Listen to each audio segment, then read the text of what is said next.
2010, the co-founder of Wikipedia reported the Wikimedia Foundation to the FBI. His accusation was that they were knowingly distributing child pornography. Almost 17 years later, this controversy hasn't gone away. It's only gotten more complicated. Zanger's investigation focused on the pedophilia and lolicon categories on Wikimedia Commons. These contain explicit drawings and cartoons of children in sexual situations. Zanger later clarified he wasn't referring to photographs of real children. He was referring to obscene visual representations of the abuse of children, which can include drawings and sculptures. The Wikimedia Foundation's legal counsel, Mike Godwin, examined the material and concluded it did not violate federal law. Their reasoning was that USA law distinguishes between obscenity and child pornography. The content was defended as having artistic or historical value. Zanger himself admitted that the Wikimedia Foundation may argue that the images have some artistic value. I guess that's for the FBI and maybe the courts to decide. But internal emails revealed something more troubling. A 2009 discussion on the Wikimedia Foundation mailing list acknowledged there is at least one large category of images from a specific photographer where it has long been suspected that some models are underage. The only verification effort we make now is on licensing. Another contributor noted that explicit images are a hotbed of privacy issues and can even risk bumping into the law underage models. The key admission was that the community has acknowledged that some explicit images on Commons feature or may feature models under the age of 18. Their response was, "We may not have to do this, but we ought to," meaning they believe they are not legally required to verify model ages. It's not just a policy gap, but it's a deliberate choice to look away while children are being exposed. This is where it gets even worse. The Commons community defines educational purpose extremely broadly. Even images that appeal solely to prurient interest are kept if they can be argued as visual education. A 2021 discussion revealed two uncomfortable facts. 1. No process exists to screen out illegal images regarding age verification. 2. Efforts to organize and review sexual content were abandoned because volunteers who tried were attacked.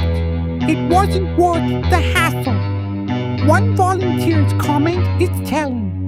When someone makes an attempt to be systematic, they get vitriol from the anti-porn campaigners. The platform hosts categories like one partially nude child with over 600 sub-files for boys alone and nude children bathing. And searches that children might perform can accidentally bring up sexually explicit material. Now I need to tell you why this issue is personal to me. I posted a photo of Melanie Martinez at the Grammy Museum on Wikimedia Commons, and a random user started tagging every single image I posted, including the Grammy Museum one. That user is JCB. He is or was an administrator on Wikimedia Commons and a member of the volunteer response team. But that's not even the worst part. I discovered that Wikipedia publicly stored my full real name after I was banned from the platform. To this day, my real name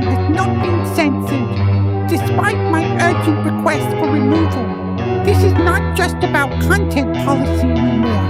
This is about privacy violations and a platform that refuses to protect its users. But it gets even darker. Wikimedia has a direct and documented connection to Israel. There is Wikimedia Israel, an official chapter founded in 2007 and based in Tel Aviv. The organization runs educational programs and receives hundreds of thousands in grants. In August 2025, the U.S. House Oversight Committee launched an investigation into Wikipedia for allegedly allowing organized groups to push anti-Israel narratives. CARE and 42 organizations accused co-founders Jimmy Wales and Larry Sanger of censoring the Gaza genocide article, and the financial ties run even deeper.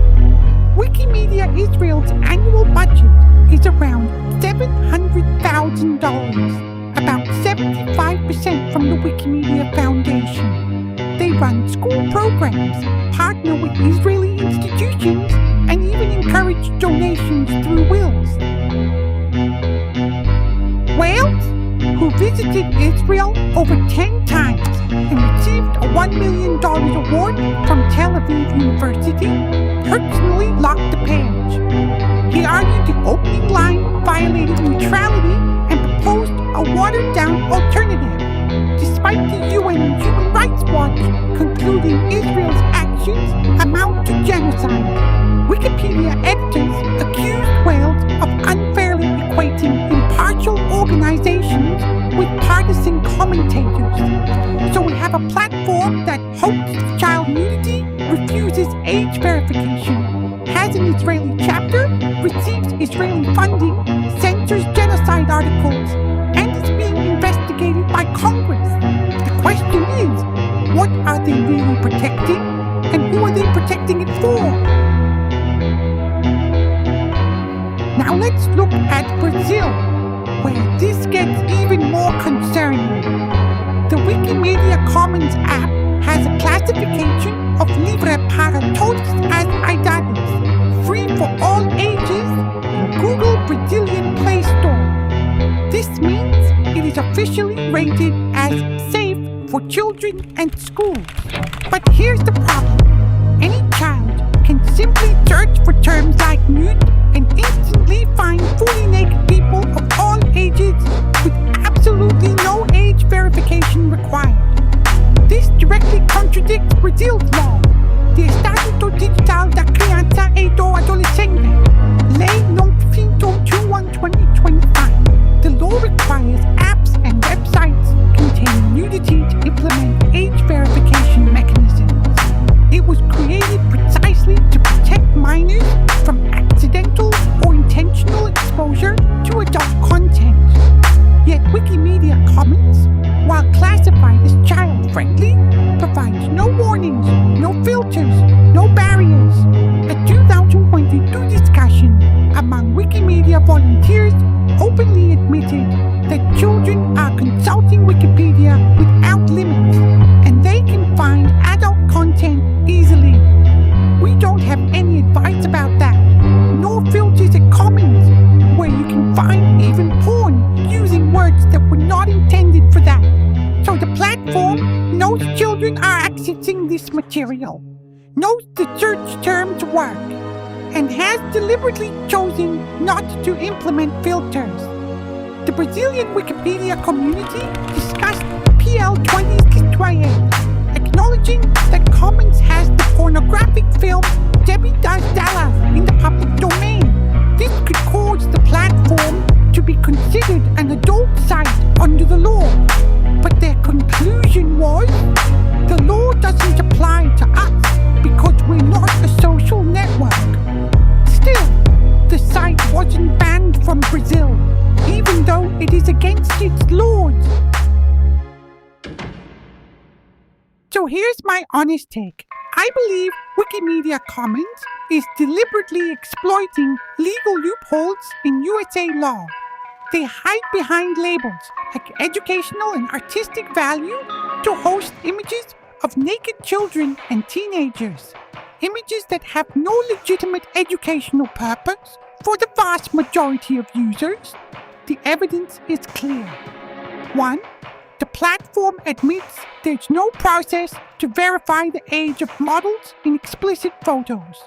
2. Internal discussions show that efforts to systematically review and remove problematic sexual content were abandoned because volunteers said it wasn't worth the hassle. 3. The community openly acknowledges that children can easily find adult content on Commons with simple searches, and they've chosen not to implement filters. 4. In Brazil, the app is classified as safe for all ages despite containing nudity, directly violating local laws that require age verification. 5. The platform has an official chapter in Israel, and its co-founder actively intervenes to censor content critical of that country. Let's be real, guys. When you have thousands of photos of nudity, when you refuse to implement basic age verification, when you know children are accessing this material and do nothing, when you censor articles about genocide, the question becomes, who is this really serving?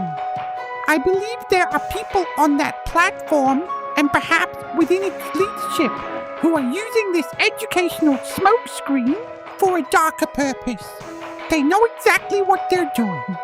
They're creating a library of child and teen nudity that anyone can access, anywhere, anytime. They go home, take off their clothes, and jerk off to these images. That's what this looks like to me. The evidence points to deliberate exploitation of legal gray areas, not innocent oversight. When a platform has every opportunity to protect children and repeatedly chooses not to, that's not a mistake. That's a choice. And these innocent people in their adult body now probably doesn't even know how their real voices sound like. Comment down your opinion, and Wikimedia, fix your projects. Now, I'm not going to show you these images. I refuse to revisit that disgusting content, and I don't want to risk being banned for sharing it. But I invite you to verify this for yourself. Go to Wikimedia Commons, search for terms like nude children, partially nude child, or browse the categories they have created. You would see them with your own eyes. This is a real and serious issue. And the more people who know about it, the harder it becomes for them to hide behind their educational excuse. Help me to make this reach real Wikimedia users. Share, like, comment, and maybe hype the video so it gets famous and more people gets to know it. This isn't just about censorship, it's about accountability. When a platform profits from being the free encyclopedia while failing to protect the most vulnerable users, children, we have to ask, what are they really protecting? I leave that question for you. They get millions of dollars each year, and every year says they're broken. My alleged answer, giving Israel funds to the war. Thanks for watching and believing me. That's unfortunately a real history with sources.